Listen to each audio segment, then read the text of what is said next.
신용카드 돌려막기를 해보신 적이 있으신가요? 이번 달에 낼 돈이 없어서 다른 카드로 현금 서비스를 받아 갚고 또 그 카드 값을 다른 카드로 막는 식으로 말이죠. 처음엔 위기를 모면한 것 같지만 시간이 지날수록 빚의 구멍은 점점 더 커집니다. 그런데 만약 전 세계가 이런 식으로 돌아간다면 어떨까요? 놀라운 사실은 바로 지금 우리가 살고 있는 현실이 정확히 그렇다는 겁니다. 지금부터 300조 달러라는 천문학적 빚의 실체를 파헤쳐 보겠습니다. 미국의 국가부채가 38조 달러를 넘어섰다고 하니까요. 이 숫자가 얼마나 큰지 감이 오시나요? 만약 1달러 지폐를 차곡차곡 쌓는다면 높이가 110m가 됩니다. 이는 대략 35층 건물 높이와 비슷하죠. 10억 달러라면 무려 105km까지 쌓을 수 있는데 이 정도면 지구 대기권 바깥까지 닿을 수 있는 높이입니다. 그런데 38조 달러라면 달까지 80번도 더 왕복할 수 있는 거리에 해당하는 거대한 규모죠. 사람들은 흔히 중국이 미국의 가장 큰 채권국이라고 생각합니다. 실제로 중국은 약 7,800억 달러 상당의 미국 국채를 보유하고 있었거든요. 그런데 여기서 놀라운 반전이 있습니다. 중국 역시 엄청난 빚더미에 앉아 있다는 거예요. 중국의 총 부채 규모는 19조 달러가 넘으며 계속해서 증가하고 있습니다. 그럼 중국의 빚은 누가 떠안고 있을까요? 상당 부분이 중국 내 은행들에게 있죠. 문제는 바로 이 은행들이 동시에 미국의 국채도 소유하고 있다는 점입니다. 반대로 미국의 은행들도 중국과 유럽 그리고 거의 모든 다른 국가들의 채권을 보유하고 있어요. 이런 상황이 복잡하게 느껴진다면 정상입니다. 실제로 깊이 파고들수록 모든 게 더욱 뒤엉키게 되거든요. 모든 국가가 돈을 빌리고 있고 모든 국가가 동시에 돈을 빌려주고 있습니다. 어떻게 이런 일이 가능한 걸까요? 그 결과 전 세계는 현재 총 315조 달러의 빚을 지고 있습니다. 이는 실제 전 세계 경제 규모의 3배가 넘는 수준이에요. 세상이 이렇게 많은 빚을 지고 있다면 그 모든 돈을 누가 받게 되는 걸까요? 정말 단순한 질문 같지만 답은 놀랄 만큼 복잡합니다. 이건 단순한 회계 트릭이 아니라 현대 경제 시스템의 근본적인 작동 방식을 보여주는 단서입니다. 이 수수께끼를 풀면 현대 세계의 충격적인 진실이 드러납니다. 부채라는 개념이 현대적인 문제처럼 들릴 수 있겠지만 사실은 인류 역사상 가장 오래된 아이디어 중 하나입니다. 은행이 생기기 훨씬 전, 동전이나 지폐가 만들어지기 훨씬 전부터 부채는 존재했어요. 봄철에 이웃에게 곡식 한 포대를 빌려준다고 상상해 보세요. 가을 수확철이 되면 그들이 당신에게 갚을 거고 아마 고마움의 표시로 조금 더 얹어서 돌려줄 겁니다. 이자율 계산도 없고 복잡한 계약서도 없이 오직 신뢰만 있으면 되는 거죠. 수천 년 동안 인간들은 이런 간단한 개념을 이해해 왔습니다. 가끔은 지금 당장 필요한 게 있는데 나중에 비용을 지불해야 하는 상황이 생긴다는 것 말이에요. 부채의 핵심은 바로 여기에 있습니다. 오늘의 문제를 해결하기 위해 미래의 것을 끌어다 쓰는 거죠. 시간이 흐르면서 이런 단순한 개인 간 대출이 훨씬 더 큰 규모로 발전했습니다. 왕들은 거대한 성을 짓고 싶어 했고 제국들은 함성과 대포가 필요했지만 어떤 개인 투자자도 그런 막대한 비용을 감당할 수 없었거든요. 1600년대 영국이 바로 이런 문제에 직면했습니다.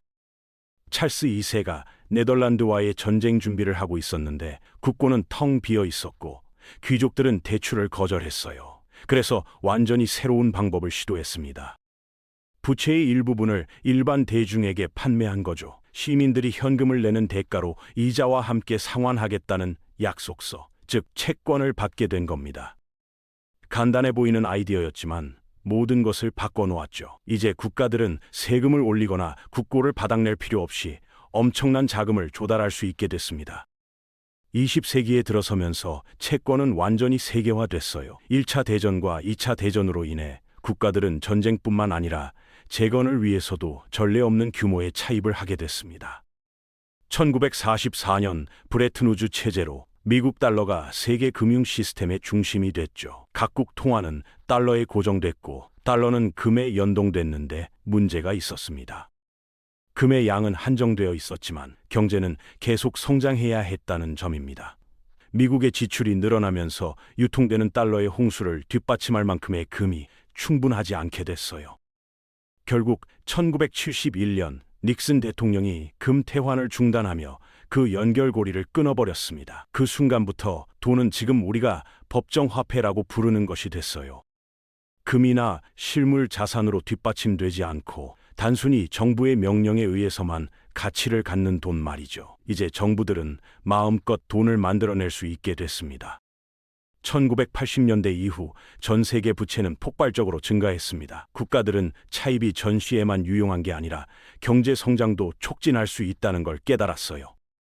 그래서 학교를 짓고 도로를 수리하고 심지어 경기 침체에서 벗어나기 위해서도 돈을 빌렸습니다. 부채는 선진국과 개발도상국 모두에게 발전의 동력이 됐죠. 시간이 지나면서 차입은 더 이상 최후의 수단이 아니라 일상적인 수단이 됐습니다. 오늘날 부채는 무언가를 건설하고 위기를 관리하며 약속을 지키는 방법이 됐어요. 그 결과 전 세계 부채는 315조 달러를 넘어섰고 이는 전 세계가 1년 동안 생산하는 모든 가치의 3배가 넘습니다. 바로 이것이 우리가 이야기하고 있는 부채의 크기입니다. 모든 국가가 돈을 빌린다면 도대체 누구에게 빌리는 걸까요? 그리고 모든 나라가 빚을 지고 있다면 누가 그 돈을 받게 될까요? 국가 부채를 생각할 때 강력한 그림자 세력이 뒤에서 모든 돈을 쥐고 줄을 당기고 있다고 상상하기 쉽습니다. 하지만 실제로는 그렇게 작동하지 않아요.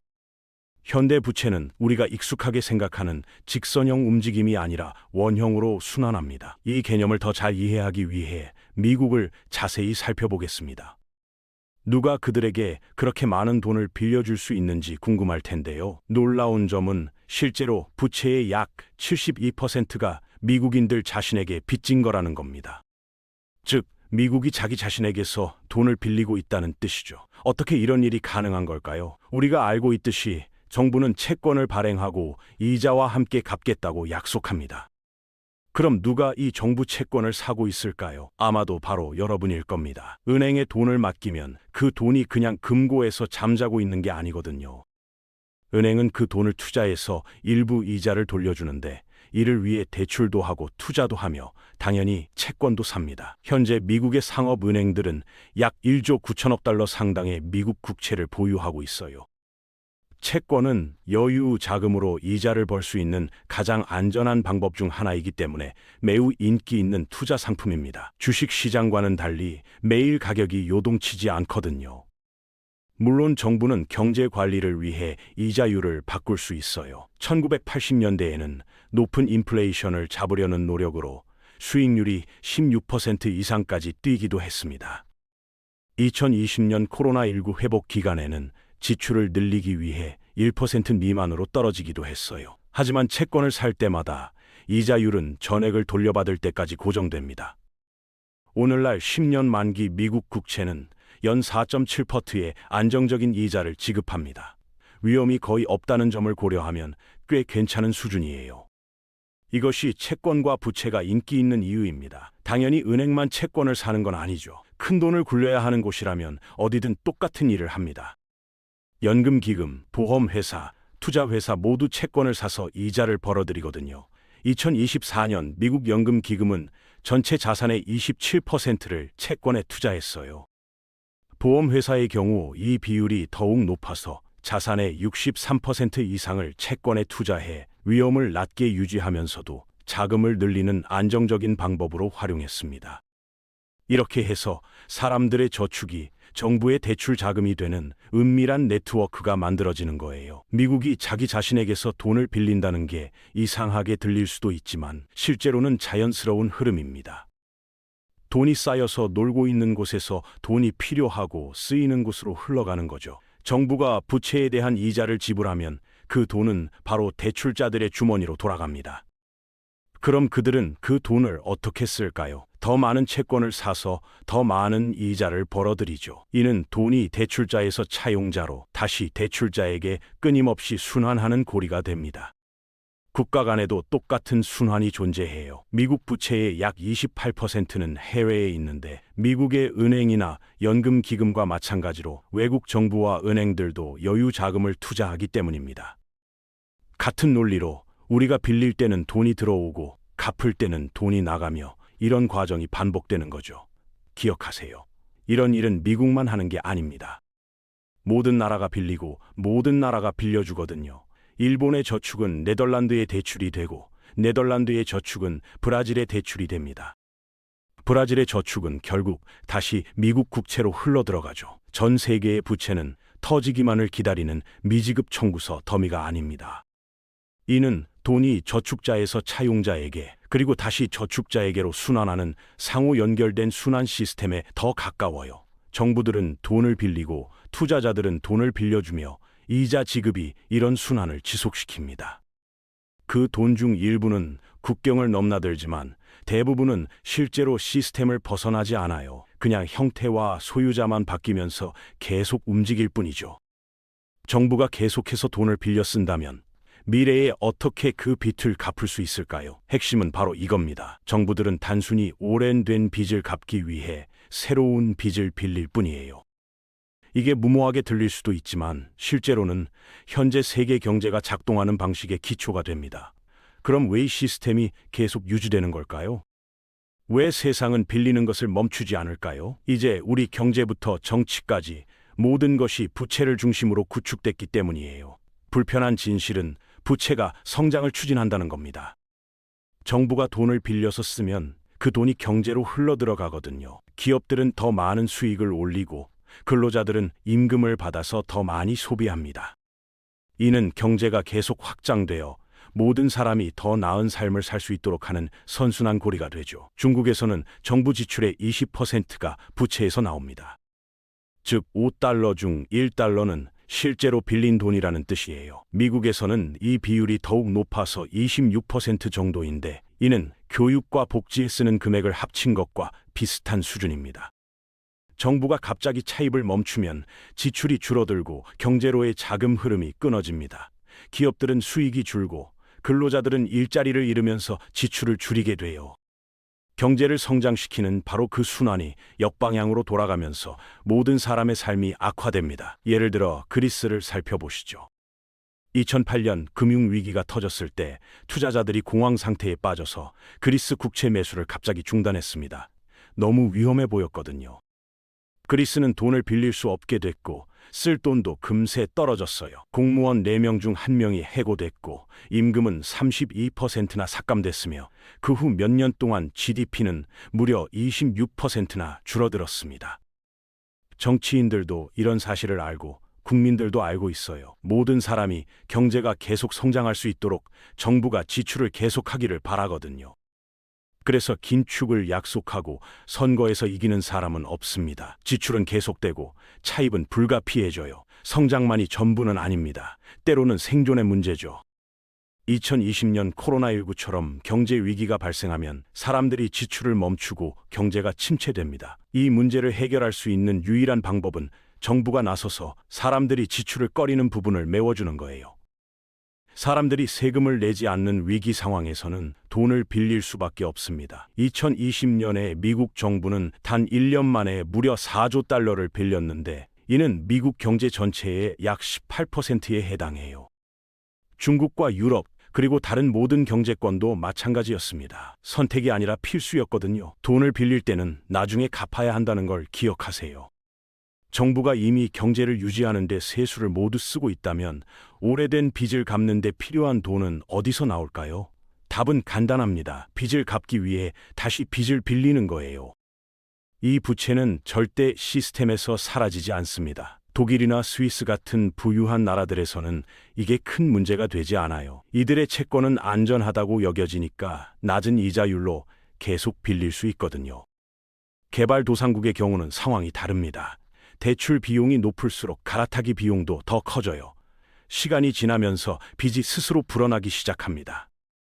스리랑카나 파키스탄 같은 나라들은 과거 대출에 대한 이자를 지불하기 위해 계속해서 돈을 빌려야 하는 부채의 함정에 빠졌어요. 미국에서 사람들이 묻습니다. 왜 우리는 그냥 빌리는 걸 멈출 수 없나요?